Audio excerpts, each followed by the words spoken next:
Hi everyone, I'm Akansha and welcome to the very first episode of On the Fence. I am an ICF certified coach and I have begun on the journey very recently.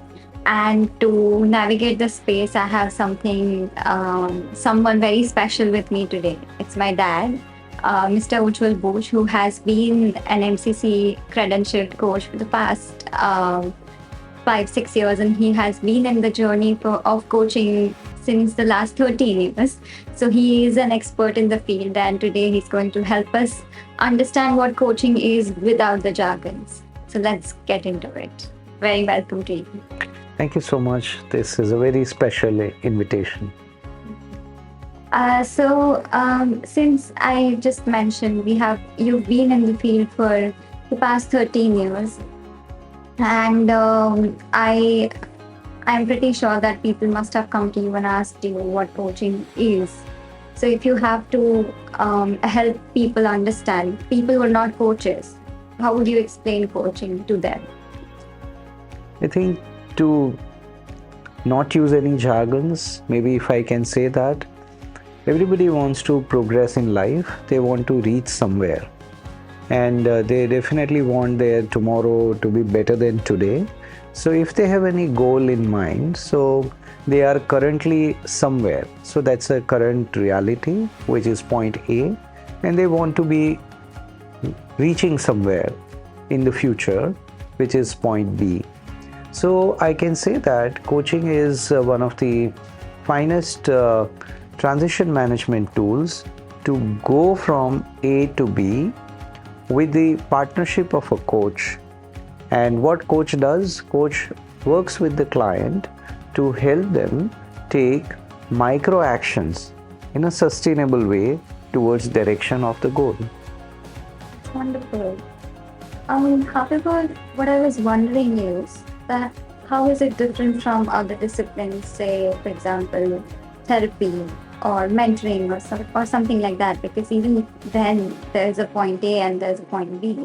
So how is it different? I would say that the distinction is on the questions, because coaches help with asking questions and help client reflect on the answers. So primarily coaches believe that clients have answers within, and coach's job is to facilitate the process where clients can reach to their answers. So that's the primary distinction that comes to my mind. And if I can also add to it, that it's basically a solution oriented and future focused dialogue. It learns from the past, it leans into the past for sure wherever necessary, but not as a precondition that our present and the future is at the mercy of the past. That's not what coaches believe. When was the first time you realized that this is the distinction between coaching and other disciplines? I think when I underwent ICF credentialing process, I went through the certification, I was learning coaching competencies. That is the time this clarity came in. It was initially very difficult to digest because we all love giving solutions and advice and guidance, and I was disarmed with that no, you cannot give any of that. You have to ask questions. That's when it started. And when I was thinking that, okay, who asks questions, where I can learn from, then I did not have to step out from the home. I found that my wife is asking amazing questions for which I have no answers many a times, but probably if she can do it, at least I can attempt. Yeah. And I'm pretty sure she's going to hear this and then you'll have more questions. Yes. Okay. So moving on, as we're talking about the questions here, what are some kind of questions that one can expect in a coaching session? So questions are generally open-ended. They are deeply reflective and also challenging the clients, because clients need to think and feel in the areas which never they thought where the answers might be existing. So to summarize, questions are evocative, questions could be provocative, but coach has no intention to hurt or harm with the questions, but they are asked in a manner which really helps them to look within. And since coach is holding the safe space, they may not be creating an unsafe environment. So when you say it's a safe space, how do you break that space down for somebody who's very new to the coaching space, who doesn't know what safe space means? Yeah, safe space means that a space where you are not judged. So as a coach, we are trained to have a suspended judgment. So we don't judge the client, whatever they say, because we don't analyze. Also at the same time, we operate from unconditional positive regard, which means that whatever client is going to express, we are going to keep it confidential and will still hold client into high regards and without any judgment. So client feels that, okay, my coach is accepting me as I am, how much ever broken, how much ever with shortcomings that I am, all that my coach is going to do is she's going to accept me as I am. So once their acceptance and their self-belief, they borrow from the coach. So coach starts with self-belief, it means believing in the client and accepting the client as they are, so that they borrow their belief and acceptance from the coach, and in the process they start believing in themselves. And this is how their skeptical mind, the mind which is not trusting their own selves, they start trusting. So it sounds like a relationship that you share with your family, where there is no judgment. Yes. So we understood what a client will see when they come for a coaching session. How does a coach look like for the client? I think coach, if I have to use a non-living metaphor, coach will be like a mirror where client can see themselves as they are, and also they can see their future selves. If they want to see, say somebody has come to coach to gain more confidence, so they currently see themselves that they are not very confident, but without judgment and with total acceptance, and with conversation with the coach, as it progresses, they also start seeing themselves as confident. So they start believing that becoming confident is possible. So that is the mirror that coach will try and be.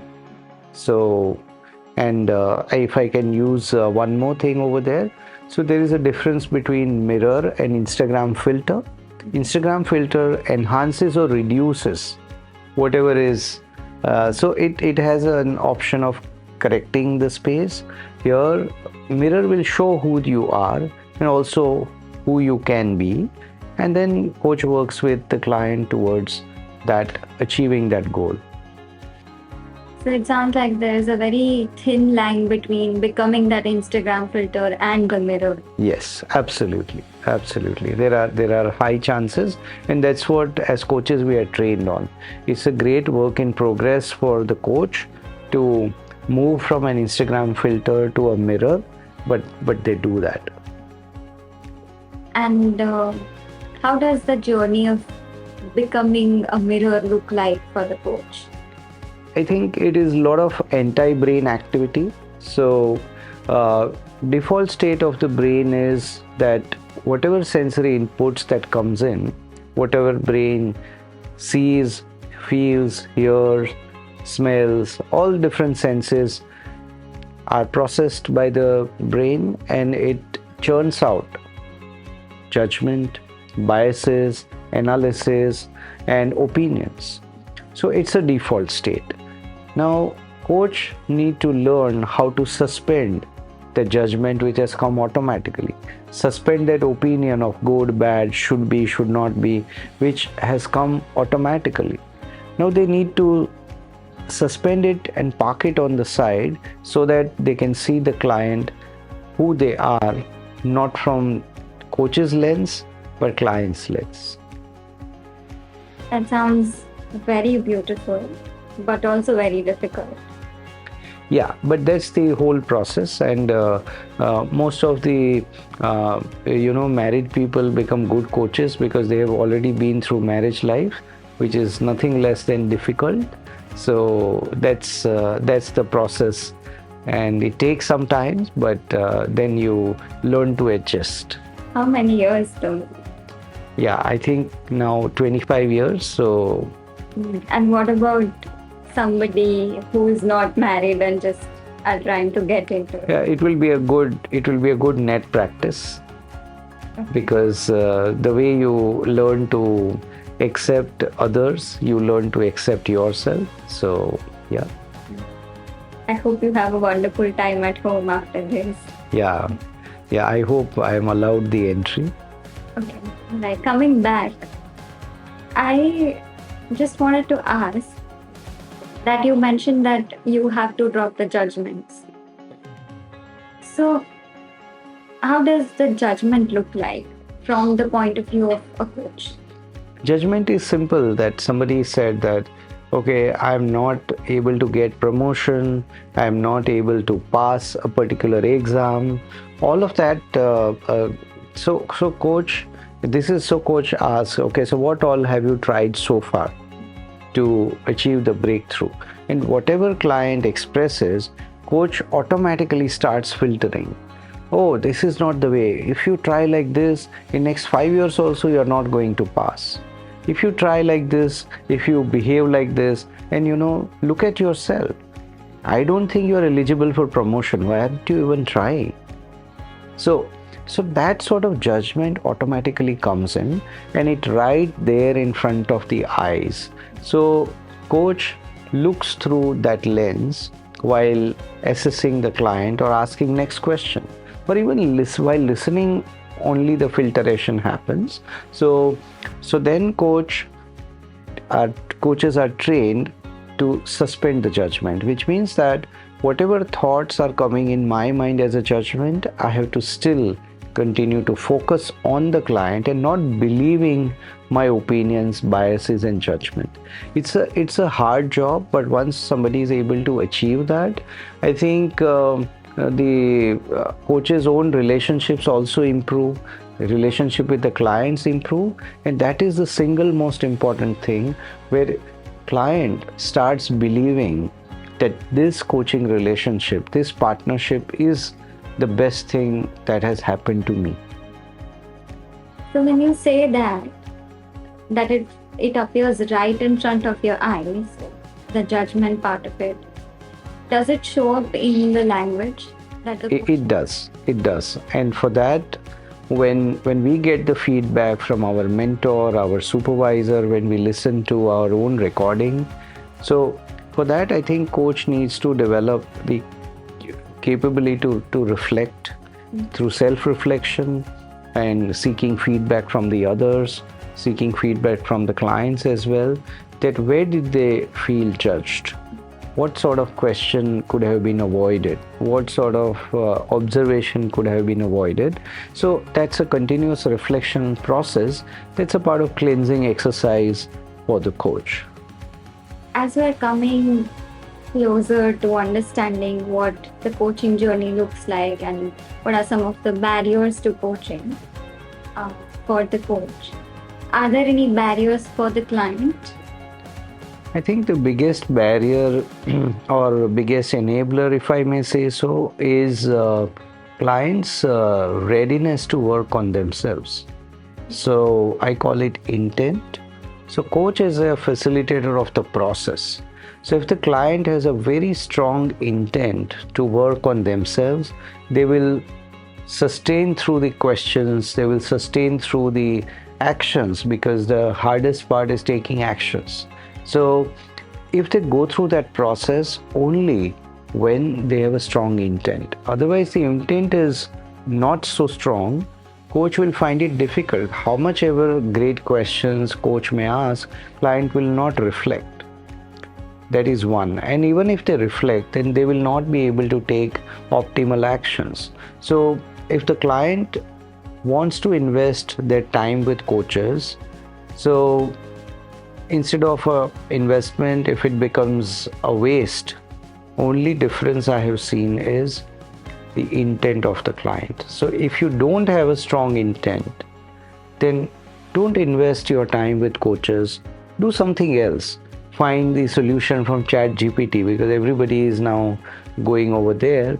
But don't waste your time and coach's time unless you have a strong desire to work on yourself. How does that intent look like? Intent is that how much burning desire I have to leave my present situation and travel towards the desired state where I want to be. For example, somebody wants to reduce their weight from say 80 kg to 70 kg. That intent, that's a dream. But how much strong is the intent to sustain through the process? And don't think about even reducing 10 kgs right in the beginning. That's your goal. But how much can you do to reduce next 1 kg? So if the intent is strong, they will reduce 1 kg and then 1 kg and 1 kg. Sustaining through the process, intent is required. And I'm not saying that intent is going to be super high all the time. They are going to be highs and lows, but it shouldn't become zero. Because coach's job is not of a motivator. So any motivational wisdom coming from the coach is not the real thing. So you need to find your own motivation as a client. So I heard you say sustained action. And even in the beginning when you were defining coaching, you mentioned sustained action. How long is that sustained action or the journey? It is, I would say, that sustainable micro actions. So say if you are meeting your coach once in 15 days, then you just need to think about taking actions between today and next 2 weeks. Focus on only say completing 4 or 5 actions that you have designed along with the coach. And then when you come for session 2, explain and express. Were you able to take the actions? If not, what came in the way? How much would you like to do some corrective measures? But without taking action, the forward journey is not going to be useful at all. So in that sort of a scenario, how you can focus on taking micro actions, then sustainability will come automatically. Who decides how long that journey will be? I think that's a process of co-creation depending on what sort of goal client wants to work on themselves. So, but my experience says that the behavioral change process generally takes about 9 to 12 months. So if you really want to have a sustainable behavioral change process, it's a 9 to 12 months journey. It cannot be achieved in 2 or 3 sessions. So consider 9 to 12 sessions if you're meeting every month, or double the sessions if you are meeting every 15 days. If you're able to achieve it early, that's great. But anything less than 6 months looks to be an aspiration. Is there anything else that you would want to tell people who are thinking about getting into coaching as a coach or a client? I would say that you named this conversation as on the fence. So I will tell them that don't sit on the fence, which is FENCE, become fans, FANS. So if you jump, you will definitely have no regrets. Of course, you will have to make the payment to your coach, but you will not have any regrets for sure. And if you jump, have a leap of faith, parachute will open. But not that coconut oil, but that the parachute which prevents you from falling. Thank you for clarifying that it wouldn't have been easy to understand what you meant. So that with that we'll come to the end of the first episode. Like the name suggests, if you are a person who is looking to become a coach or a client and do not know how to navigate the space of coaching, or you're just beginning to understand what coaching is, this is completely the right space for you. And we'd love to help you understand the way better. And yeah, I hope you have a good time watching this. Thank you.